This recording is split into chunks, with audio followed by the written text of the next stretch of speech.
आ गई बिया पानी पी बुझी बोला कती रे माई खुश रहो कुछ मीठा नमकीन ले काहे रे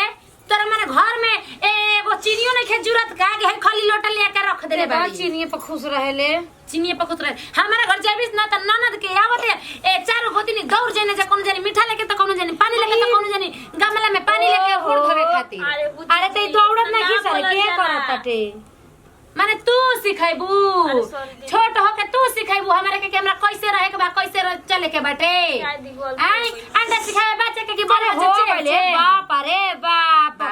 बुझा के जन खा के चल रही मर पची जाए जाना तई भाई मसन ऐसा ही बारे तू माई हड़ी लेकिन तोरा के कुछ कहल ना सपरे लाग लेकिन फिर भी कहे के पड़ जाला तोरा चढ़ावल हम कि दुनो कपार पे चढ़ के तोरा नची हसन जानलिस ना एक दिन तोरा कपारे बीती ले जे के खियावा हमरा बुझात नहीं के कि भूख नहीं के करे तन के लुरे लचन देख के दुआरी पे चिरा तन को बोले कान में रुआ ठूस के बैठा रहले